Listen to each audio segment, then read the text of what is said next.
وعلمه من البيان ما لم يعلم فسبحان الذي لا يحصى امتنانه باللسان ولا بالقلم نشهد أن لا إله إلا الله وحده لا شريك له ونشهد أن سيدنا وسندنا وحبيبنا ومولانا محمدا عبده ورسوله الذي أرسله بالحق بشيرا ونذيرا وداعيا إلى الله بإذنه وسراجا وقمرا منيرا فقد قال الله تعالى في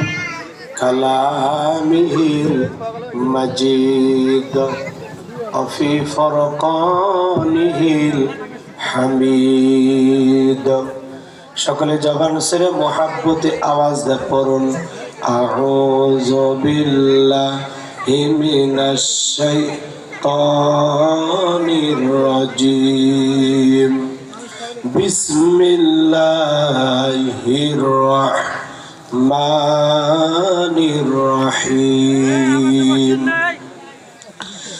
ইন্না আ'তাইনাকাল কাউসার ফাসাল্লি লিরাব্বিকা ওয়ানহার ইন্না শানিয়াকা হুয়াল আবতার সাদাকতা ইয়া রাব্বাল আলামিন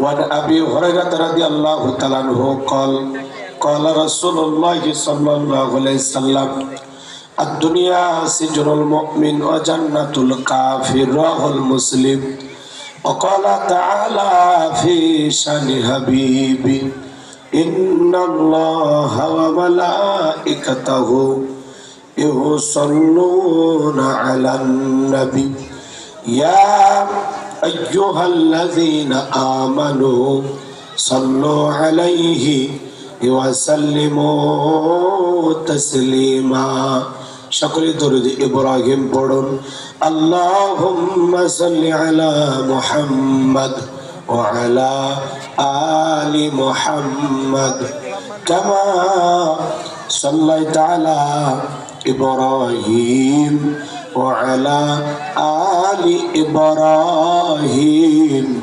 إنك حميد مجيد اللهم بارك على محمد وعلى آل محمد كما باركت على إبراهيم وعلى آل إبراهيم إنك حميد مجيد মুসলিম মোরা ঘুমিয়ে পড়েছি বিবিকে জ্বলছে তালা রক্ত মদের হয়েছে শিথিল পাপে অন্তর কালা আসছে পথে আধার নেমে তাই বলে কি রইবি থেমে বাড়ে বাড়ে জ্বলবে বাতি হয়তো বাতি জ্বলবে না তাই বলে তো ভীরর মতো বসে থাকলে চলবে না মুসলিম আমি সংগ্রামী আমি চিররণবীর আল্লাহকে ছাড়া কাউকে মানি না নারাই তাকবীর মুসলিম জাগে কারবালাতে কঠিন শপথ পড়ে সেই মুসলিম চির উত্তম তাই তো একত্রে শপথ নিলাম আল্লাহ রাজ গর্ব এবার চির শান্তি সুখের নীর আল্লাহকে ছাড়া কাউকে করি না ভয় নারাই তাকবীর। কইরে খালেদ কইরে ওমর, এসেছে নতুন বদর, কোথারে দেখবি জঙ্গি তরুণ মুজাহিদ। আবারও কি গাইতে হবে ঘুম ভাঙানো গীত, আবারও কি গাইতে হবে ঘুম ভাঙানো গীত। লা ইলাহা ইল্লাল্লাহ জোরে লা ইলাহা ইল্লাল্লাহ জোরে লা।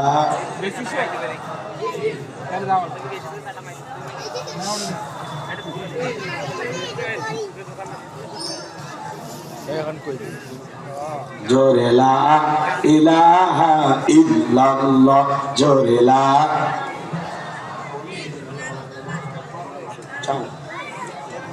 ইল্লাল্লাহ জোরে লা ইলাহা ইল্লাল্লাহ জোরে লা। যার দিলে আছে আমার আল্লাহর ভয়, যার মনে আছে আমার আল্লাহর ভয়, আল্লাহ আল্লাহ সব সময়। আহার নিদেরা ভালো লাগে না এই দুনিয়া, ভালো লাগে না, ভালো লাগে শুধু ইল্লাল্লাহ। লা ইলাহা ইল্লাল্লাহ জোরে লা ইলাহা ইল্লাল্লাহ জোরে লা ইলাহা ইল্লাল্লাহ জোরে লা। লা ইলাহা ইল্লাল্লাহু মুহাম্মাদুর রাসূলুল্লাহ। জবান সিরাত বাক্যে পড়ছি সাল্লাল্লাহু আলাইহি ওয়াসাল্লাম। বাংলাদেশের ঐতিহ্যবাহী নীলফামারী জেলার কিশোরগঞ্জ থানার অন্তর্গত পূর্ব দলিরামপুর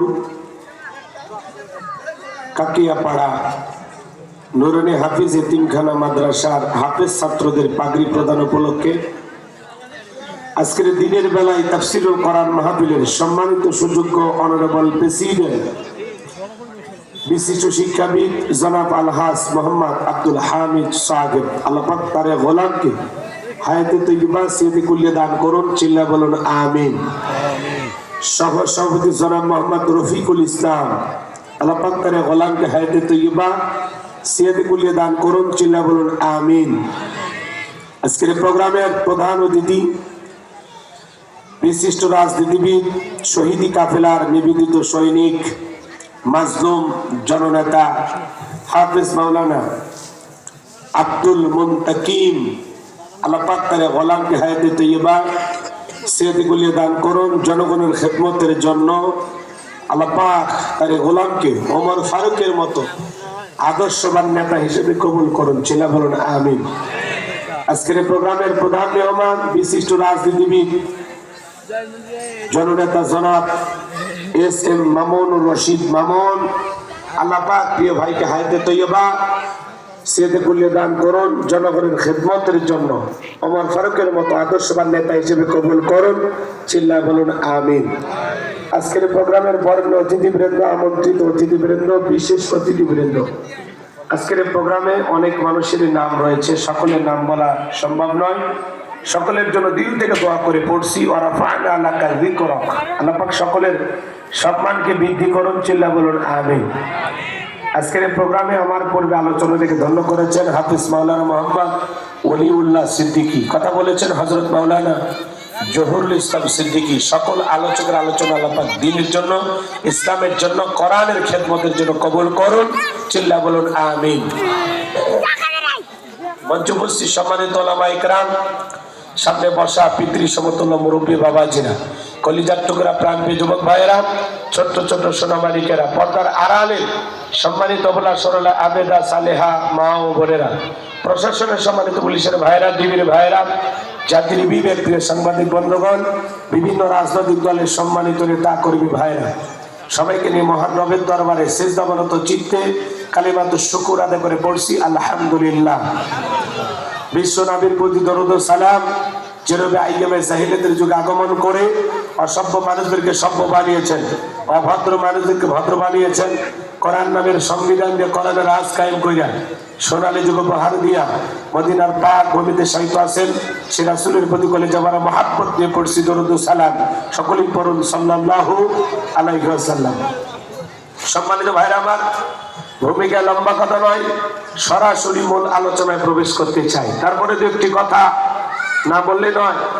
আজ থেকে 1 বছর আগে আমরা যখন কোরআনের মাহফিলে কথা বলার জন্য যাইতাম, আমাদেরকে বলতে হুজুর সাবধানে কথা বলবেন, বলে যাবেন না এলাকা কার, ওয়াজ্জা করবেন ক্ষমতার নেত্রীর বিরুদ্ধে যেন কোনো কথা না হয়। এখন কি আর এই বুদ্ধিজীবীরা আছে ভাই? টর্চ লাইট করে চেহারা খুঁজে পাওয়া যাচ্ছে না, কথা বলে ঠিক না? এই জন্য মনে রাখবেন, জুলুম কখনো চিরস্থায়ী হতে পারে না। জালেমদের শেষ পরিণতি হলো পরাজয়, আর মাজলুমদের শেষ পরিণতি হলো বিজয়। শেষ বিজয়ের হাসি মুসলমানেরা হাসবে, কথা বলে ঠিক না? মনে রাখবেন, আপনার জন্য কেউ জায়গা ছেড়ে দেবে না, নিজের জায়গা নিজেকে তৈরি করে নেওয়া লাগবে। এই পৃথিবীর জমিনে অসংখ্য নবী রাসূল দাওয়াতি কাজ করেছেন। তাদের দাওয়াতি কাজে কাফির বেঈমানরা বাধার প্রাচীর তৈরি করে দিয়েছিলেন।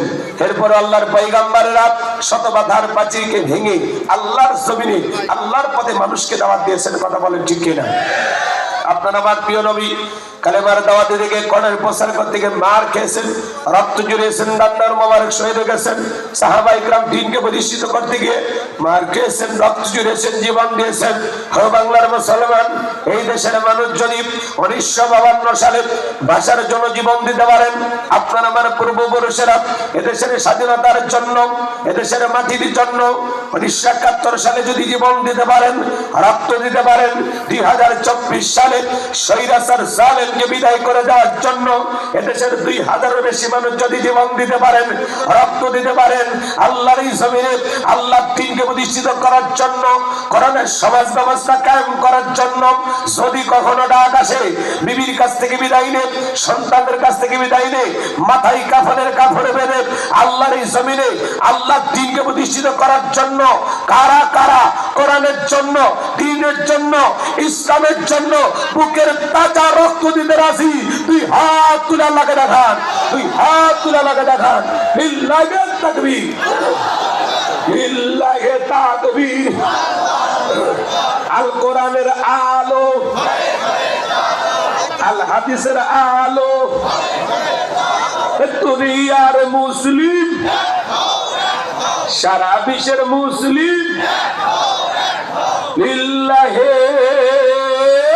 তাকবীর। হাত সোজা করেন, টান টান করে হাত তোলেন। আমি কি হাত নামাইতে বলেছি? ওই যে মাঝে মাঝে হাত দেখা দেখা যায়। 2 হাত সোজা করার শক্তি নেই। আপনি পুরুষ মানুষ, দুধ, ডিম, ভিটামিন, ক্যালসিয়াম মাঝে মাঝে কিনে খাবেন, একেবারে দুর্বল হলে চলতে পারেন না। সোজা করেন, সবাই হাত সোজা করেন, টান টান করে তুলে রাখেন।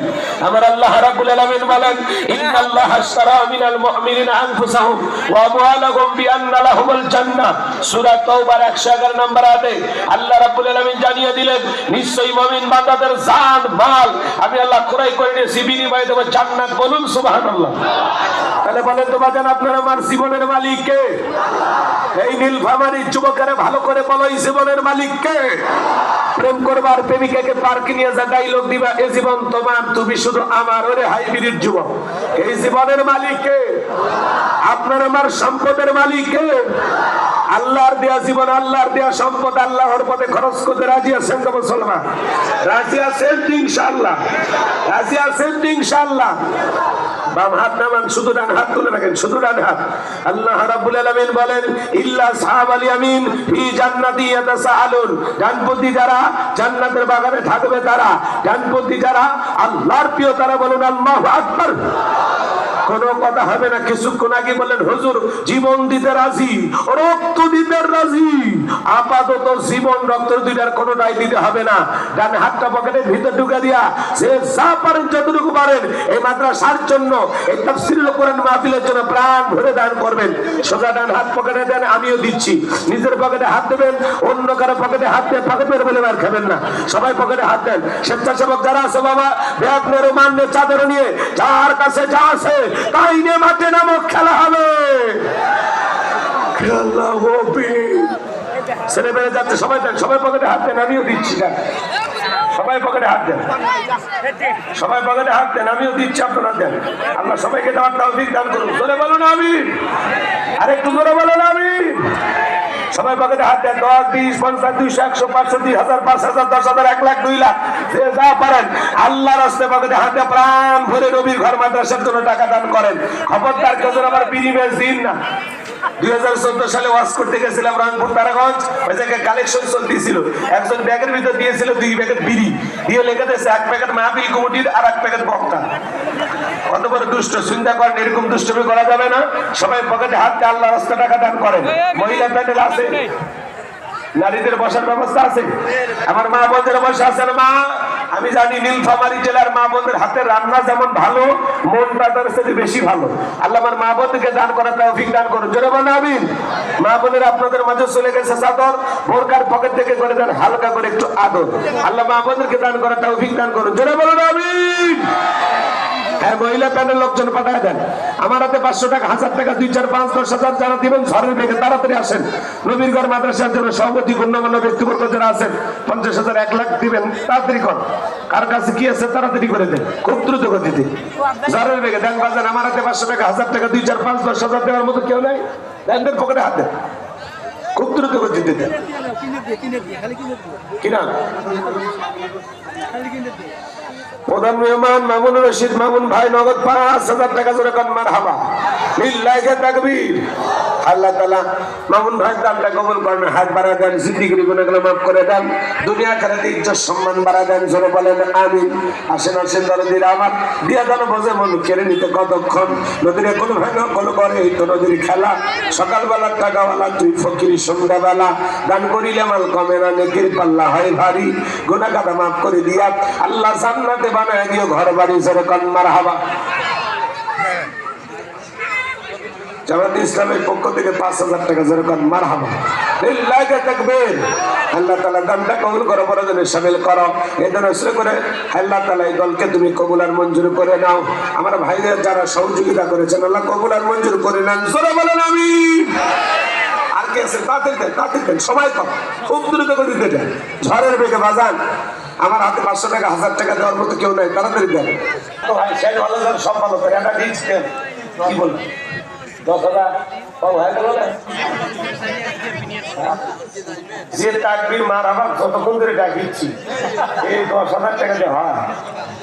হ্যাঁ, আরেকটু বাড়ান, আর একটা ধাক্কা মারেন। 1000 দিলে কি খুব কষ্ট হবে? হ্যাঁ বাবালি ভাই, দেখেন আপনার মাধ্যমে উন্নয়নটা হবে ভাই। আপনি যদি পিছিয়ে যান তাহলে তো ঝামেলা। হ্যাঁ বাবালি ভাই, একটা রিস্ক নেওয়া যায়, আশা করে আছি 15,000। লিল্লাহি তাকবীর। নোয়াবলী ভাই উন্নয়ন কমিটির সম্মানিত সভাপতি আমার ভাই 15,000 টাকা জোরে কন মারহাবা, লিল্লাহি তাকবীর। আল্লাহ ভাই দান কবুল করেন, হায়াত বাড়া দেন, জিন্দেগির গুনাহগুলো মাফ করে দেন, কোটি কোটি টাকার মালিক বানায় দেন। জোরে বলেন আমিন। হ্যাঁ, এখন যারা দেবেন বাকিতে লিখে দেন, চলেন ওয়াজে যাই। সময় কম, আপনারা একটু মেহরবানি করে আমাকে কথা বলে সহযোগিতা করুন, পারবেন তো ইনশাআল্লাহ? কোনো ভূমিকা নাই, ডাইরেক্ট আলোচনা। আসর পর্যন্ত থাকবেন না? একটা তাকবীর দেন, লিল্লাহি তাকবীর। কথা বলবো পবিত্র কোরআনুল কারীমের 108 নম্বর সূরা। সূরাটির নাম কাউসার। মোট আয়াত আছে 3টি, রুকু আছে 1টি। বিশ্ব নবীর মক্কার জিন্দেগিতে আল্লাহ রাব্বুল আলামিন এই সূরাটি নাজিল করেছেন। কোনো ভূমিকা দেয়া যাবে না, ডাইরেক্ট আলোচনা। জবান ছেড়ে সবাই একটু ভালোবেসে মহব্বতে আমার সঙ্গে তেলাওয়াত করুন। আউযু বিল্লাহি মিনাশ শাইতানির রাজিম। বিসমিল্লাহির রাহমানির রহিম। বিতাড়িত মোদ্দাত শয়তানের কাছ থেকে আল্লাহ পাকের কাছে আশ্রয় প্রার্থনা চাচ্ছি। পরম করুণাময় সুন্দর আল্লাহ তাআলার নামে শুরু করছি।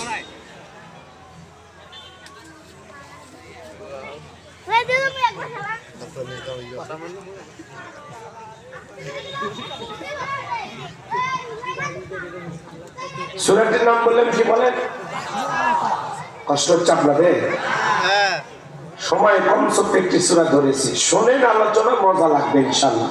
কোরআনের কথা মনটা আবু বকরের মতো নরম নিয়ে বসেন, তাহলে কোরআন শুনে মজা লাগবে। আর মনটা যদি আবু জাহেলের মতো শয়তানিতে ভরা থাকে, যত কোরআন শুনবেন শয়তানি আরো বাড়বে। কথা কি বুঝতে পারছেন? এই জন্য মনটা কেমন, এটা হলো আপনার চিন্তার বিষয়। ভালো মন নিয়ে বসেন, ভালো লাগবে। কথা কি বুঝতে পারতেছেন? মনের মধ্যে কোনো পেঁচ বুঝতে বুঝবেন না, সাদা একটা মন নিয়ে বসেন, তাহলে মজা লাগবে। সকলের এই সূরাটা মুখস্থ আছে না? তাহলে কি একটু তিলাওয়াত করা যাবে? পড়ুন। ইন্না আ'তাইনাকাল কাউসার ফাসাল্লি লিরাব্বিকা ওয়ানহার ইন্না শানিয়াকা হুয়াল আবতার। আল্লাহু আকবার। যে কোন আয়াত বা সূরার তাফসীর করতে হলে কোন প্রেক্ষাপটে কোন সময় আল্লাহ তাআলা সেই আয়াতটি বা সূরাটি নাযিল করেছেন, সেই নাযিলের প্রেক্ষাপট জানা দরকার আছে না? আরবিতে বলা হয় শানি নজুল। যদি শানি নজুল আলোচনা করা হয় তাহলে তাফসীর বুঝতে সহজ হয়। তাহলে সূরাটি রাসূলের উপরে কোন সময় কোন প্রেক্ষাপটে নাযিল করেছেন আল্লাহ তাআলা একটু জানার দরকার আছে। আমি কি বলবো? কষ্ট হবে না তো? তাকবীর দেন, লিল্লাহি তাকবীর। সম্মানিত ভাইরা আমার, বিশ্ব নবীর প্রিয় সাহাবী হযরত আনাস রাদিয়াল্লাহু তাআলা বলেন, নবীজি কাবার হাতিমে হেলান দিয়ে বসা, আমি তাকায় দেখি নবীজির মনটা ভীষণ খারাপ, মুখটা বলেন চোখের কোণা দিয়া অশ্রু ঝরতেছে। হযরত আনাস দেখে বলেন, কিছুটা সময় অতিবাহিত হয়ে যাওয়ার পরে আমি তাকায় দেখি আমার নবীজি মুস্কি মুস্কি হাসতেছেন। বলুন সুবহানাল্লাহ। হযরত আনাস দেখে বলেন, নবী গো, এই মাত্র দেখলাম মনটা খারাপ, মুখটা মলিন, চোখের কোণা দিয়ে অশ্রু ঝরতেছে, আবার কেনই বা আপনি মুস্কি মুস্কি হাসেন? আমার নবী কেন কাঁদেন, কেন হাসেন? এর পেছনেও রহস্য আছে না নাই? নবীজির কান্না করার কারণ হলো নবীজির কলিজার টুকরা ছেলে সন্তানগুলো জন্ম নেয় আর একে একে ছেলে সন্তানগুলো মারা যায়। আবুল কাসেম মারা যায়, আবু জাকার মারা যায়, ইব্রাহিম মারা যায়। বাবা হিসাবে নবীর মনে কষ্ট লাগে কিনা? ছেলেগুলো জন্ম নেয় আর একে একে ছেলেগুলো মারা যায়, একটা ছেলেও জীবিত থাকলো না। অন্যদিকে নবীজির কাছের চাচা নাম হলো আবু লাহাব ডেকে বলে, ভাতিজা, তোমার বংশে ভাতিজারও কেউ থাকলো না, তুমি একটা লেজ কাটা, তুমি একটা নির্বংশ, তুমি একটা হাত করে জোরে কন্যা উজুবিল্লাহ। যদিও রাসূলের 4টি কন্যা সন্তান জীবিত ছিল, কিন্তু ছেলেগুলো জন্ম নেয় আর একে একে ছেলে সন্তানগুলো মারা যায়। নবীজির ছেলে সন্তানগুলো কেন জীবিত থাকলো না? এই পৃথিবীর জমিনে অনেক নবী রাসূলকে আল্লাহ তাআলা পাঠিয়েছেন, তাদেরকে আল্লাহ সন্তান দিয়েছেন, তাদের ছেলেগুলো প্রাপ্ত বয়স পর্যন্ত, যৌবন পর্যন্ত পৃথিবীর জমিনে জীবিত ছিল, কিন্তু নবীজির একটা ছেলে কেন প্রাপ্ত বয়স পর্যন্ত, যৌবন পর্যন্ত পৃথিবীর জমিনে আল্লাহ জীবিত রাখলেন না? কেন তাদেরকে শিশুকালে উঠায় নিলেন? এর পিছনে কারণ আছে না নাই? নবীর উম্মত হিসেবে জানতে মনে চায় না আল্লাহ তাআলা কেন রাসূলের ছেলে সন্তানগুলো শিশুকালে নিয়ে নিলেন? একটা ছেলেও কেন প্রাপ্ত বয়স পর্যন্ত জীবিত থাকলো না? এর পিছনেও রহস্য আছে না?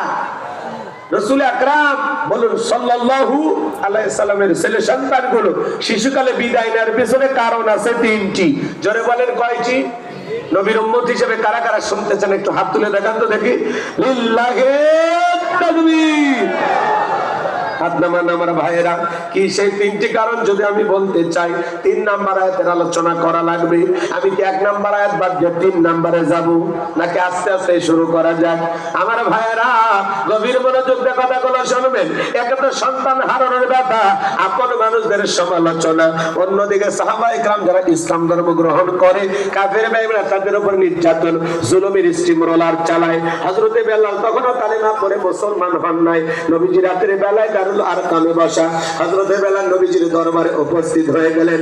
নবীজির চেহারার দিকে তাকাইয়া দেখে বলে, নবী গো, আপনার চাইতে সুন্দর মানুষ আমি জীবনে কোনোদিন দেখি নাই। জাবের রাদিয়াল্লাহু তাআলা বলেন, পূর্ণিমা রাত আমি রাসূলের বাড়িতে গিয়েছিলাম, সেদিন দেখেছিলাম চাঁদ উদয় হয়েছে 2টা, একটা চাঁদ আসমানে আর একটা চাঁদ জমিনে। হযরতে জাবের বলেন, আমি একবার আকাশের পূর্ণিমার চাঁদের দিকে তাকাই, আর একবার নবীর চেহারার দিকে তাকাই, ওই আকাশের পূর্ণিমার চাঁদের চাইতেও আমার নবীকে বেশি সুন্দর মনে হয়। একটু জোরে কর না সুবহানাল্লাহ। আম্মা আয়েশা বলেন, যেই নারীরা ইউসুফ নবীর চেহারার দিকে তাকাইয়া মিশন নারীরা ফল কাটতে গিয়ে আঙ্গুল কেটে ফেলে দিয়েছিল, ওই নারীরা যদি একটাবার নবীজির চেহারার দিকে তাকাইতেন, শুধুমাত্র আঙ্গুল নয়, আঙ্গুল কাটতে কাটতে, হাত কাটতে কাটতে কখন যে নিজের কলিজা কেটে দুফা করে দিত, মুহূর্তের জন্য টের পাইত না। আপনার আমার নবী এতটাই সুন্দর। সুবহানাল্লাহ। আম্মা জান আয়েশারও বলেন, ওহ দরিয়ার মানুষ, তোমাদের একটা সূর্য আছে, আমি আয়েশারও একটা সূর্য আছে। তোমাদের সূর্য উদয় হয় দিনের বেলায়, আর আমি আয়েশার সূর্য উদয় হয় রাতের বেলায়। আম্মা জান আয়েশা একদিন সেলাইয়ের কাজ করতেছিলেন, হঠাৎ করে হাত থেকে সুইটা পড়ে গেল। বাতিতে কোনো তেল ছিল না, বাতি জ্বালাইতে পারলেন না, অপেক্ষায় বসে থাকলেন। নবীজি যখন এশার সালাত আদায় করার পরে ঘরের ভিতরে প্রবেশ করে সর্বপ্রথম নবীজি আম্মা জান আয়েশাকে সালাম দিলেন। নবী ঘরে ঢুকে স্ত্রীকে কি দিলেন? তাহলে আপনি আমি যখন বাড়িতে প্রবেশ করবো, রসুলের এই সুন্নত আপনার আমার ঘরের চালু থাকা দরকার আছে না? না, বাড়িতে যা বিবিকে সালাম দিবেন, আসসালামু আলাইকুম রহিমা, কেমন আছো সোনা? ঘরের দরজাটা খোলো না, আমি তোমার লিটনের বাপ, তোমার পাগল দিওয়ানা। বউ খুশি হয়ে দরজা খুলবে, কথা বলেন, কিন্তু আপনার ব্যবহার এত মিষ্টি না। ঘরের দরজা চিৎকার মেরে ডাক দেয়, এ রুবেলের বাবা, এ দরজা খোল, বেশি দেরি করে দরজা ভাঙে ফেলে দিয়া, আজ তোর পিঠের ওপর কি যে হবি রে। ভিতর থেকে বললে যে স্বামী না সেখানে আসলাই কথা কান, সব রাত ঘরে দুয়ারের জন্য ঝাড়বে। বউকে সালাম দিবেন, সালাম আছে যেখানে শান্তি আছে, সালাম আছে যেখানে সমাধান আছে। ঘরে শান্তির দরকার আছে না? না, স্বামী স্ত্রীর মধ্যে সালাম আদান প্রদান হলে আল্লাহর পক্ষ থেকে রহমত নাজিল হয়। সুবহানাল্লাহ। শুধু সালাম নয়, লোকজন যদি না থাকে বইয়ের হাতটা ধরে মুসাফা করবেন। এ যুবক কার হাত? এরা কথা কয় না, এই টিম নাকি? বইয়ের হাত কার হাত? বইয়ের হাত পাশের বাড়ি ভাবির হাত না, ধরলে ঝাঁটা দিয়ে পিটাবে। বইয়ের হাত ধরে মুসাফা করবেন। একেবারে যদি ময়দান ফাঁকা থাকে কোলা কুলিও সেরে নেবেন। কথা বোঝেন? বোঝেন? একসাথে যদি সালাম মুসাফা কোলাকুলি আপনারা আমল করতে পারেন, আপনাদের দাম্পত্য জীবনের উপরে শান্তি নাজিল করবেন তিনি কি? ভালো করে বুঝবেন। আজকে ঘরে শান্তি নাই তো, ঘরে শান্তি আছে? ঘরে জ্বালা, বাহিরে জ্বালা, জ্বালা জ্বালা। এই জ্বালা থেকে মুক্তি পাওয়ার উপায় দরকার আছে না? না, দাম্পত্য জীবনে আজকে সুখ নাই, শান্তি নাই। সকালে বিয়ে করে সন্ধ্যায় তালাক নাই, সন্ধ্যায় বিয়ে করে সকালে তালাক। কথা বলেন না কেন? আর বিশেষ করে মেয়ের মা চালাক তো তাড়াতাড়ি তালাক। কথা কন, শাশুড়ির বেশি চালাক হইতে নাই। ডিজিটাল শাশুড়ি কয়, যা জামাই বাড়িতে যা, বেশি ঝামেলা হলে আসবি, আমি আছি তো, আমি তোর মা মরছি। যদি 19-20 করে আমারে বলবি, ও জামাই 14 গোষ্ঠীর নারী নির্যাতনের মামলাতে জেলে ঢুকাবো। এ কথা কন না কেন? এই জন্য মেয়ের মা চালাক তো মেয়ে তালাক। কথা কি বুঝতে পারছেন? শাশুড়ি বেশি চালাক হইতে নাই। জামাইয়ের সংসারে পাকনামি করতে গেলে মেয়ের সংসারটা টিকবে? কথা বলেন, টিকবে না। নিজের সংসারটা টিকা। রসুল তার মেয়েকে বিদায় দেওয়ার সময় দুইটা কথা বলছিল। কয়টা কথা? ফাতেমাকে যখন বিয়ে দেয়, ওয়াজ কি করবো না দোয়া করবো বলেন তো? দোয়া মন খারাপ করতেছেন? রসুল মেয়ে ফাতেমাকে বিদায় দিতেছে আর বলতেছে, মা আজ থেকে তোরে আলীর কাছে দিলাম, আর আমি তোর কাছে দুইটা কথা বলবো। এক নাম্বার, আলী কষ্ট পায় এমন কোন কাজ তুমি কখনো কোনোদিন করবা না। এক নাম্বার, স্বামী কষ্ট পায় এমন কোন কাজ কোনোদিন করবা না। আর দুই নাম্বার, আলীর বিরুদ্ধে কোন অভিযোগ আমারে তুমি কোনোদিন দিবা না। স্বামীর বিরুদ্ধে কোন অভিযোগ আমার কাছে দিবা না। প্রত্যেকটা বাবা আর মা যদি মেয়েটাকে বিদায় দেওয়ার সময় কথা বলে যে মা আজ থেকে জামাই বাড়িতে যাবি, জামাই কষ্ট পায় এমন কাজ কখনো করবি না, আর জামাইয়ের বিরুদ্ধে কোনো অভিযোগ আমাদের কান পর্যন্ত দিবা না। তাহলে বলেন তো বাজান, সংসারে শান্তি আছে না? আর এখনকার ডিজিটাল মা বাপ মেয়ে বিদায় দেয়, মা কান দিস, গেলি তো গেলি, আমরা কি তোরে ভুলে যাবো? জামাই বাড়িতে 19-20 হলে আসবি, আমি তোর বাপ ভিক্ষা করে খাওয়াবো। তাহলে বিয়ে দেওয়ার দরকার ছিল? কথা কান না কেন? তোরা যদি ভিক্ষা করেই খাওয়াবি তো মেয়েটারে বিয়ে দিলি কেন? অনেক মা বাবা এরকম আছে না? জামাই বাড়িতে 19-20 হলে চলে আসবি, আমরা তোর বাপ মা মরছি, ভিক্ষা করে খিলাবো। তাহলে মেয়ের বিয়েটা কিসব দিলি? কথা কন না কেন? এরকম অতি আবেগী মা বাবার কারণে আজকে অধিকাংশ ফ্যামিলি গুলো নষ্ট হয়ে যাচ্ছে। মা বাবা এত নরম হইলে চলে না, একটু কঠিন হইতে হয়। যে মা সংসার জীবনে একটু সবর করা লাগবে, ধৈর্য ধারণ করা লাগবে। কখনো সুখ আসবে, কখনো দুঃখ আসবে, চড়াই উত্তরে পেরিয়ে জীবনে টিকে থাকতে হয়। কথা বলে ঠিক কিনা? আর বাপ মা হয়েছে যা 19-20 হলে চলে আসবি, জামাইয়ের বাপকে দেখা দেবো কোন বংশে বিয়ে করছি। 14 গোষ্ঠীরে মামলা দিয়ে জেলে ঢুকাবো, আছে না নাই? এই জন্য বাজার দাম্পত্য জীবনে যদি সুখ আর শান্তি পেতে চান, রাসূলের 4টি সুন্নাত প্রত্যেকটা ঘরে আমল করা লাগবে। স্বামী স্ত্রী জীবনে সুখ পেতে গেলে কয়টা সুন্নাত লাগবে? 4টি সুন্নাত কি কি জানার দরকার আছে? একটু কারা কারা শুনবেন হাত তুলে দেখান তো দেখি। লিল্লাহি তাকবীর। হাত নামান নরদের ভাইয়েরা আমার, আমি যদি বলতে চাই আলোচনাটা এলোমেল হয়ে যাবে, একটু অপেক্ষা করেন। যে কথা বলতে চাচ্ছিলাম, আম্মা জান আয়েশা ডেকে বলেন, নবীজি সালাম দিয়ে যখন ঘরের ভিতরে প্রবেশ করলেন, নবীজির চেহারার আলোতে সুইটা কই পড়ে আছে আমি পরিষ্কার দেখতে পেয়েছি। বলুন সুবহানাল্লাহ। পাইলে নিরালাই গো নবী, পাইলে নিরালাই, পাইলে নিরালাই গো নবী, পাইলে নিরালাই। 2 কদমে চুমু খাবো, 2 কদমে চুমু খাবো, চরণ ধুলি মাগবো গায়। পাইলে নিরালাই গো নবী, পাইলে নিরালাই। জোরে কোন মারহাবা। আমার ভাইয়েরা, নবীর শান মান মর্যাদা কত। এক জায়গায় ওয়াজ করলাম, ভাই বলেন তো আমাদের নবীর নাম কি? বলে হুজুর আব্দুল কাদের জিলানী। পীর সাহেবের নাম মুখস্থ আছে, কপাল পরা নবীর নামটাও বলতে পারে না। নবীর সম্মান মর্যাদা কত, কেমন নবী পাইছি, কত দামি নবী পাইছি। আহারি, যে নবী হা বললে তামাম পৃথিবীবাসীর জন্য আল্লাহ পাক হালালে পরিণত করে দেয়, যে নবী না বললে তামাম পৃথিবীর মানুষের জন্য আল্লাহ পাক হারামে পরিণত করে দেয়। আসমানের চাঁদের দিকে ইশারা করলে চাঁদ 2 টুকরো হয়ে যায়, জমিনে পা তুললে মাওলা পাকের আরশে আজিমে পৌঁছে যায়। যেই ছাগলের স্তনে দুধ নাই, রাসূল হাত লাগায় দিলে দুধে পরিপূর্ণ হয়ে যায়। যেই খাবার 2-3 জন মানুষ খাবে, ওই খাবারে নবীর হাতটা লেগে গেলে শত শত মানুষ খাবার খেয়েও যেমন খাবার তেমনি থাকতো। সুবহানাল্লাহ। নবী যখন জমিনে পথ চলতেন, আসমানের মেঘ এসে নবীকে ছায়া প্রদান করতেন। নবীজির চেহারার উপরে মশা মাছি পড়া হারাম। আল্লাহু আকবার। আল্লাহ রাসূল যখন ভেবে যেতেন, আম্মা জানেরা নবীজির দেগের ঘামগুলো শিশির ভিতরে জমা রাখতেন। বিশেষ দিনে নবীজির দেগের ঘামগুলো সুগন্ধি হিসাবে ব্যবহার করা হতো।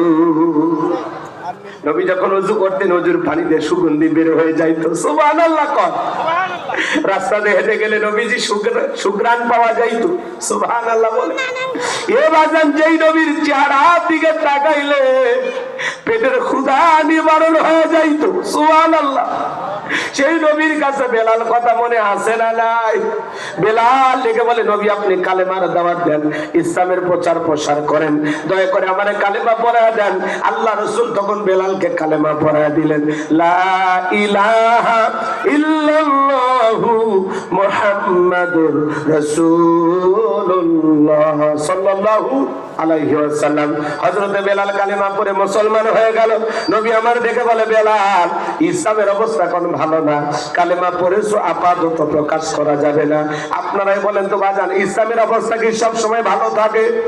আজ তো তাম পৃথিবীর দিকে তাকায় দেখেন, ওই তাম পৃথিবীর জালেম আর বেঈমানেরা ঐক্যবদ্ধ হয়েছে পৃথিবীর জমিন থেকে ইসলাম আর মুসলমানকে মুছে ফেলে দেওয়ার জন্য। মুসলমানের বিরুদ্ধে আজও ষড়যন্ত্র চলমান আছে না নাই? আজও ফিলিস্তিনি মুসলমানদের রক্ত নিয়ে খেলা করা হয়, আজও চীনের উইগুরে মুসলমানদেরকে হত্যা করা হয়, আজও ভারতে গরুর গোশত খাওয়ার অপরাধে মুসলমানকে হত্যা করা হয়। কথা বলে দিকে না, তাম পৃথিবীর সাদা চামড়ার জানোয়ারেরা ওই বেঈমানেরা ঐক্যবদ্ধ হয়েছে পৃথিবীর জমিন থেকে ইসলাম আর মুসলমানকে মুছে ফেলে দেবে। কিন্তু ওরা তো জানে না ইসলামের সুইচ আছে কার হাতে। জোরে বলেন। আমার আল্লাহ বলেন, ইউরিদুনা লিতুফিউ নূরাল্লাহি বিআফওয়াহিহিম আল্লাহু মুতিম্মু নূরিহি ওয়ালাউ কারিহাল কাফিরুন। সূরা সাফ আয়াত নাম্বার 8। আমার আল্লাহ রাব্বুল আলামিন জানিয়ে দিলেন, কাফেররা চাই মুখের ফুৎকার দিনের আলোকে, ইসলামের আলোকে, কোরআনের আলোকে ভায়া দিতে। আমার আল্লাহ দেখে বলেন, আল্লাহু মুতিম্মু নূরিহি, এই জমিনে দিনের আলোকে, কোরআনের আলোকে, ইসলামের আলোকে আমি আল্লাহ রাব্বুল আলামিন প্রতিষ্ঠিত করে ছাড়বো, প্রতিষ্ঠিত করে ছাড়বো। যদিও কাফের বেঈমানদের অন্তরে যত ধরনের জ্বালা যন্ত্রণা হোক না কেন, বলেন আল্লাহু আকবার। ও চাচা, ওই মোনাজাত হইছে। বাপরে বাপ, 15 মিনিটের শ্রোতা। আচ্ছা কি মনে করেন আমি সারা রাত অস করবো? এত অস্তের কয়েকটা মিনিট, ওটা বসা করি না, আমি তাকাইলে সমস্যা। একটু মেহেরবানি করে কয়েকটা মিনিট। খারাপ লাগতেছে নাকি বলেন? সারাই মুসলমানের রক্তে নিয়ে খেলা করবে, তাদের জীবনের পরিণতি ভালো হবে না। কথা বলেন? যুগে যুগে ইসলামকে থামানোর অনেক ষড়যন্ত্র চলেছে, চলতেছে। হাজারো ষড়যন্ত্র করে কেউ ইসলামকে থামাইতে পারবে না। ইসলামকে থামাইতে আসবে যারা, তাদেরকে থামিয়ে দেবেন তিনি কে? এদেশেও যারা রাতের আধারে শাপলা চত্বরে আলেমদেরকে হত্যা করেছিল, এদেশের নিরীহ মানুষদেরকে মিথ্যা মামলা হামলা দিয়ে ফাঁসির দড়িতে ঝুলিয়েছিল, যারা জুলাই হাজার হাজার মায়ের বুক খালি করেছিল, যারা মুসলমানদের রক্ত নিয়ে, আলেমদের রক্ত নিয়ে, শিশুদের রক্ত নিয়ে খেলা করেছিল, আজকে ক্ষমতা চেয়ে রেখে তারা পালিয়ে গেছে। কথা বলে ঠিক না?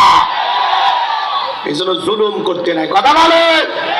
বড় বড় কথা বলতে পালাবো না, হারাবো না, কই পালিয়েই তো গেলে। আছে আছে না? নিজেদের তৈরি করা ট্রাইব্যুনালে নিজের নামে ফাঁসির রায় হয়ে গেছে, খেলা ঘুরে গেছে। কথা কন, কথা কন। আবার উনি বলতেছে এটা অবৈধ ট্রাইব্যুনাল। ও জামাত বিএনপির যখন রায় হয়েছিল তখন বৈধ ছিল, এখন নিজের ঘাড়ে পড়েছে, অবৈধ হয়ে গেছে। কথা কন না কে? আল্লামা সাইদি হুজুরের বিরুদ্ধে ফাঁসি রায় হয়, জনগণ আন্দোলন করতে গিয়ে, মিছিল মিটিং করতে গিয়ে, প্রতিবাদ প্রতিরোধ করতে গিয়া 200 জন মানুষ জীবন দিল। আর একটা প্রধানমন্ত্রীর বিরুদ্ধে ফাঁসি রায় হলো, আন্দোলন তো দূরের কথা, একটা মশাও মরলো না। কথা কন? উল্টার জনগণ মিষ্টি খায়। কি প্রধানমন্ত্রী, কি জনগণ রাগ করতেছে। আবার উনি বলতেছে আমি দেশের কাছে আছি, চট করে ঢুকবো। বের হয়ে যাওয়া সহজ, ঢোকা অত সহজ। কথা কন না কে? আর আসবেনি, যাওয়ার আগে আমাদেরকে বলে যাননি, আসার আগে বলার দরকার নেই। যেদিকটা মন চাই, যেদিন মন চায় আপনি আসেন। কথা কন? বুবু আহিবা তুমি আইবা গো, সেই দিন আইসা বুবু ক্ষমতা পাইবা না। বুবু আইবা তুমি আইবা গো, সেই দিন আইসা বুবু ক্ষমতা পাইবা না। খোঁজ নাই বুবু কাদের কাকার, অবস্থা খারাপ করবে যে বাবার, হাউ নাঙ্কেলা কোন সামনে আসে না। নেতা কর্মী সব জেলের ভিতর, বুবু আছে ডরের উপর, কখন জানি আসে গ্রেফতারি পরোয়ানা। বুবু আহিবা তুমি আইবা গো, সেই দিন আইসা বুবু চিয়ার পাইবা না। ক্ষমতার চেয়ার থেকে নামা সহজ, এই চেয়ারে ওটা কঠিন। কথা বলে ঠিক কিনা? সম্মানিত ভাইরা আমার, আমি লম্বা করতে চাই না, বাজান গভীর মনোযোগ দিয়ে শোনেন। নবী ডেকে বলে বেলাল, ইসলামের অবস্থা কোনো ভালো না, কালেমা পড়ে আপাতত প্রকাশ করা যাবে না। বেলাল দেখে বলে নবী আমার জীবনের কোনো দাম নাই, আমার মনি মোমাইকে বলেছিলাম উর্দুম্বা ছাগল পেশাব পায়খানা করে দেয়, এই ঘরে থাকতে আমার বড় কষ্ট হয়। ওমায় দেখে বলে বেলাল উর্দুম্বা ছাগলের দাম আমার কাছে আছে, কিন্তু তোর মতো কালো হাফসি বেলালের দাম আমার কাছে নাই নাই নাই। নবী গো আমার জীবনের কোনো দাম নাই, আপনি আমাকে দোয়া করে দেন মৃত্যু পর্যন্ত যেন কালেমার পদে লিখে থাকতে পারি। এই কথা বলে হযরতে বেলাল চলে গেলেন। পরের দিন সকালবেলা অনেকটা সূর্য উদয় হয়ে গেছে, অনেকটা বেলা হয়ে গেছে। হযরতে বেলাল দরজা খোলে না, অন্য চাকর যারা আছে নালিশে চলে গেছে ওমায়ের কাছে। যা বলে নেতা এখন পর্যন্ত বেলাল দরজা খোলে নাই, তাই নাকি? বলে হ্যাঁ, চলো ডাক দিই। এইবার দরজায় ডাক দেয়, এ বেলাল দরজা খোল। হযরতে বেলাল দরজা খোলে না, জোরে করে ধাক্কা মারছে। যখন দরজা খুইলা গেছে তখন এইবার ওমায়া টাকা দেখে সেই রাত্রিতে বেলাল কালেমা পড়ে মুসলমান হয়েছে। ওই রাত্রিতে একটা উর্দুম্বা ছাগলের কাছে কোনো পেশাব পায়খানা নাই। জোরে কোন মারহাবা। এইবার ওমায় দেখে বলে চাকরের দল বেলালের বিরুদ্ধে মিথ্যা অভিযোগ দাও। তোমরা যখন ঘুমাচ্ছিলে বেলাল তখন ময়লা আবর্জনা পরিষ্কার করেছে, তাকায় দেখো না একটা উর্দুম্বা ছাগলের কাছে কোনো পেশাব পায়খানা নাই, যাও নিজেদের কাজ করো। এই কথা বলে ওদেরকে দাঁড়িয়ে দিয়া এক পা দুপা করে হযরতে বেলালের কাছে চলে গেলেন। হযরতে বেলালের যখন এই শরীরের মধ্যে হাতটা লাগাইয়া হালকা করে ধাক্কা মারছে, যখন জবান দিয়ে কালেমার আওয়াজ বের হয়েছে, তখন এইবার ওমায় দেখে বলে বেলাল তোর জবান দিয়ে কি শুনলাম, তুমি কি কালেমা পড়ে মুসলমান হয়েছো? হযরতে বেলাল দেখে বলে মুসলমান হয় যারা মিথ্যা কথা বলতে পারে না তারা। অকুলু কওলান সাদীদা। আরেকটু জোরে বলুন আল্লাহু আকবার। মুসলমান যারা সত্যবাদী হবে তারা, মুসলমান কখনো মিথ্যাবাদী হতে পারে না। আমাদের সমাজে মিথ্যাবাদী আছে না নাই? ভরা পেটে মিথ্যা, খালি পেটে মিথ্যা, ঘুমানোর আগেও মিথ্যা, ঘুম থেকে উঠেও মিথ্যা। মিথ্যা বলতে বলতে চেহারা বেঁকা হয়ে গেছে, এক পা কবরে চলে গেছে। এত মিথ্যা কথা বলে, শয়তান পর্যন্ত বলে আমি অত খারাপ না। আবার অনেকে বলে মিথ্যা না বললে পেটের ভাতই হজম হয় না। আছে না না? মুসলমান কখনো জবান দিয়ে মিথ্যা কথা বলতে পারে না। একটা মিথ্যা বলতে গেলে ওইটাকে ঢাকতে আরো 10টা মিথ্যা বলা লাগে। মিথ্যা আপনার জীবনের বরকতকে নষ্ট করে দেয়। মিথ্যা বলবেন না, জবানের বরকত নষ্ট হবে। কথা কয় না, কথা কয় না, মিথ্যা বলবেন না। মিথ্যা বলা কি জায়েজ না হারাম? ছোট গুনাহ না বড় গুনাহ? কবিরা গুনাহ।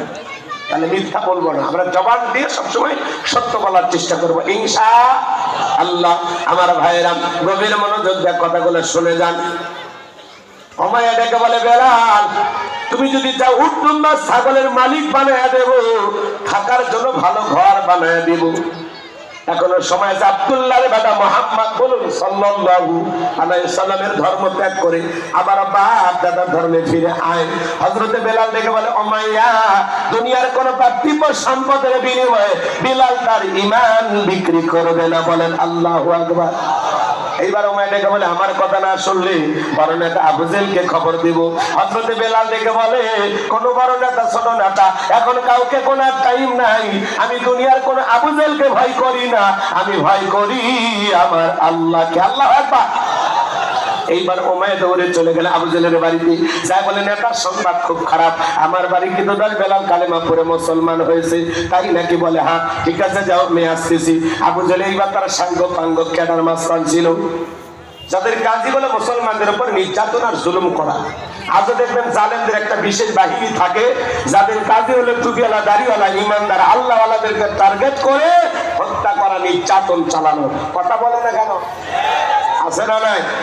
আবু জেহেল তার সাঙ্গ পাঙ্গ ক্যাডার মাস্তান নিয়ে ওমাইয়ের বাড়িতে হাজির হইয়া ডাইকে বলে, বেলাল এইদিকে আয়, এসব কি শুনছি? তুমি নাকি মুসলমান হয়ে গেছো? ও বেলাল, আমি তোমার পার্সোনাল ভাবে মহব্বত করি। তুমি যদি চাও উর্দুম মালিক বানায় দেবো, থাকার জন্য ভালো ঘর দেবো, ব্যবসা বাণিজ্য করতে চাও দেড়হাম টাকা পয়সা যা লাগে দেবো। ৪র্থ নাম্বার প্রস্তাব, বেলাল তুমি চাইতে দেরি, তোমার চাহিদাগুলো আমরা পূরণ করতে দেরি করবো না। হযরতে বেলাল দেখে বলে, আবু জেহেল রে, দুনিয়ার সব সম্পদ যদি আমি বেলালকে দিতে চাও, দুনিয়ার সব সম্পদ ছাড়তে রাজি, কিন্তু নবীজির কালেমা ছাড়তে রাজি নাই। আল্লাহু আকবার বলেন। বেলালের মতো ইমানদার যারা, এদেরকে টাকা দিয়ে কেনা যায় না, কিন্তু মুনাফিক মার্কা মুসলমান যারা টাকার কাছে বিক্রি হয়, তারা কথা বলে ঠিক না? মুনাফিকদের সকালে কিনে বিকেলে বিক্রি করা যায়, বিকেলে কিনে সন্ধ্যায় বিক্রি করা যায়। মুনাফিকেরা টাকার জোরে ফতুয়া করে, ওরা টাকা পাইলে বৈধকে অবৈধ বলে ফতুয়া দেয়, অবৈধকে বৈধ বলে চালিয়ে দেয়। টাকা পাইলে মুনাফিকেরা বাতিলের বাচ্চাটা গোলাম হয়। এই কথা বলেন। কত টুপিওয়ালা দাড়িওয়ালা সুবিধাবাদ জিন্দাবাদ। এক প্যাকেট বিরিয়ানি পাইলে ভাই ম্যাডাম আপনি জান্নাতি। কথা বল না কেন? 24-এর স্বাধীনতার পরেও অনেক টুপিওয়ালা দাড়িওয়ালা দেখেন না বাতিলের পা চাটতেছে। কথা বলেন আছে না? বেলালের উত্তরসূরি যারা দুনিয়ার স্বার্থের কাছে বিক্রি হবে না, তারা কথা বলেন। পুরো দুনিয়া তাদেরকে দিয়েও কেনা যাবে। একটু সুযোগ সুবিধার জন্য আপনি বাতিলের চামচামি শুরু করে দিয়েছেন। কি হয়েছে? কি সমস্যা? কথা বলতেছ না? কথা বলা যাবে না বাবা। আমি কয়েকটা মিনিট বলি, তারপরে তোমরা যাওয়ার পরে কথা বইল। আশেপাশে কোনো মন্তব্য করা যাবে না। কি বলে? টুপিওয়ালারা বিক্রি হয় না? এক প্যাকেট বিরিয়ানি খায়, কি কয় ম্যাডাম আপনি জান্নাতি, টিকিট কনফার্ম করে আসছে। এরকম হুজুরও আছে না? আল্লাহ হেদায়েত দান করুক। জোরে করে আমি। দুনিয়ার স্বার্থের কাছে ঈমান বিক্রি করা যাবে? ঈমানকে কেনার মতো অর্থ পৃথিবীতে আছে? নাই। কঠিন মনোযোগ দিয়ে শুনবেন বাজার, খুব গভীর মনোযোগ দিয়ে কথাগুলো গুনাহগারে শুনে যান। এইবার বাজার গো আমার, আবু জেহেল ডেকে বলে, বেলাল রে, এত বড় নবুয়ীয় প্রস্তাব দিলাম, রাজি হইলা না। সোজা আঙ্গুলে ঘিউ না উঠলে আঙ্গুলে একটু বাঁকা করা লাগবে। এই কথা বলে যুবকদের লেলিয়ে দিল, চাবুক দিয়ে পেটাও। হযরত বেলালকে চাবুক দিয়ে, ঠিক আছে ঠিক আছে বসে। আমার ভাইয়েরা গভীর মনোযোগ দিয়ে কথাগুলো শুনে যান বাজান। এইবার চাবুক দিয়ে পিটানো শুরু হয়ে গেল। চাবুক দিয়ে পিটাইতে পিটাইতে কালো চামড়া গুলো ফেটে রক্ত ঝরা শুরু হয়ে গেল। এরা যত জোরে চাবুক মারে, বেলাল তত জোরে কালেমা পড়ে। আল্লাহু আকবার। আবু জেহেল ডেকে বলে বেলাল চাবুকটা পিটাইতে কালো চামড়া গুলো বেঁধে রক্ত ঝরতেছে বেলাল, তবুও কি নবী মুহাম্মাদের কালেমা ছাড়বি না? হযরতে বেলাল ডেকে বলে আবু জেহেল রে, মারতে যদি মেরেও ফেলে দাও জীবনটা দিতে রাজি, নবীজির কালেমা ছাড়তে রাজি নই। এইবার আবু জেহেল ডেকে বলে যুবকের তো বেলালের পায়ে রশি দিয়ে বাঁধো, উটের পায়ের সঙ্গে লাগাও। হযরতে বেলালের পায়ে রশি দিয়ে বাঁধা বলো, উটের পায়ের সঙ্গে লাগাইয়া আরবের উত্তপ্ত গরম বালিতে ছেঁচড়াইয়া নিয়ে ঘোরা গলু। আরবের বালুগুলো এত গরম, চাল দিলে মুড়ি হয়ে যাবে, এত উত্তপ্ত ফুটান্ত গরম বালি। এ বাজার এরপরে বাবলা গাছের কাঁঠাগুলো জিব্বার ভিতরে পেরেকের মতো মারা গেল।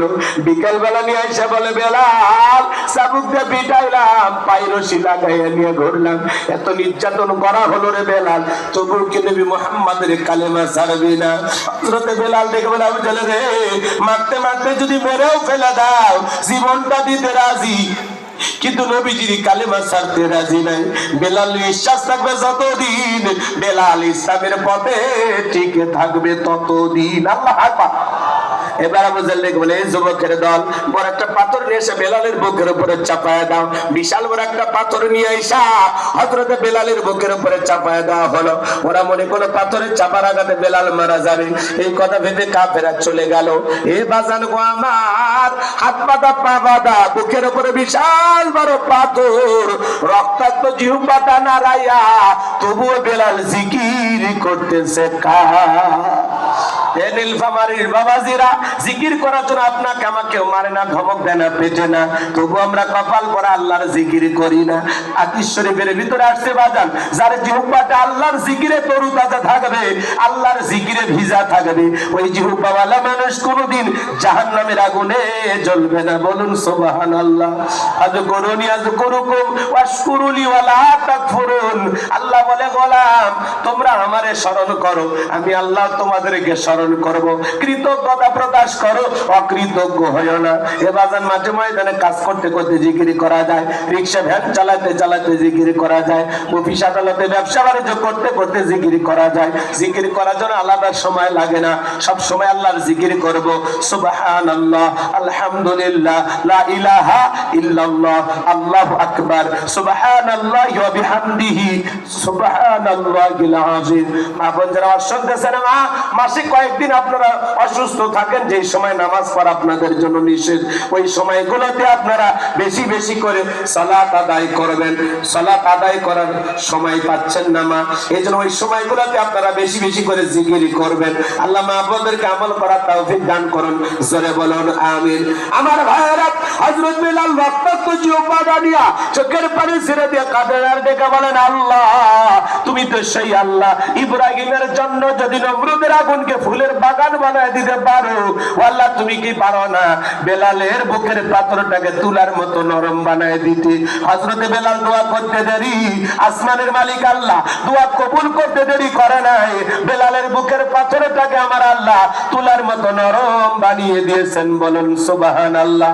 আশিক রাসূল বেলাল, নবীর পাগল বেলাল, এই বেলালের উপর নির্যাতন জুলুমের কথা নবীর কান পর্যন্ত যখন পৌঁছে গেল, নবী ডেকে বলল আবু বকর, বেলালের কষ্টের কথা আর সহ্য হয় না, যাও তুমি আমার বেলালের জন্য একটা কিছু করো। হযরত আবু বকর সিদ্দিক রাদিয়াল্লাহু তাআলা আনহু কয়েক গুণ দাম বেশি দিয়া গোলামের জীবন থেকে হযরত বেলালকে আজাদ করলেন, মুক্ত করলেন। বলুন আল্লাহু আকবার। এই যখন ইসলামের অবস্থা, একদিকে সন্তান হারানোর ব্যথা, কাফেরদের সমালোচনা, সাহাবায়ে কেরামদের উপর নির্যাতন জুলুম, এই জন্য নবীজির মনটা ভীষণ খারাপ। নবীর যখন মন খারাপ, নবীকে সান্ত্বনা দেওয়ার দায়িত্ব কার? একটু চিল্লা বলেন কার? আমার আল্লাহ ডেকে বলে জিবরাইল, আমার বন্ধুর মা নাই, বাবা নাই, আমি স্যার আমার বন্ধুর কেউ নাই রে জিবরাইল, আমার বন্ধুর মনটা হয়েছে ভারী, আমি আল্লাহ সইতে নাহি পারি, লাহু মাহফুজ থেকে সূরা কাউসার নিয়ে যায় আমার বন্ধুর উপরে নাজিল কর তাড়াতাড়ি। আল্লাহু আকবার।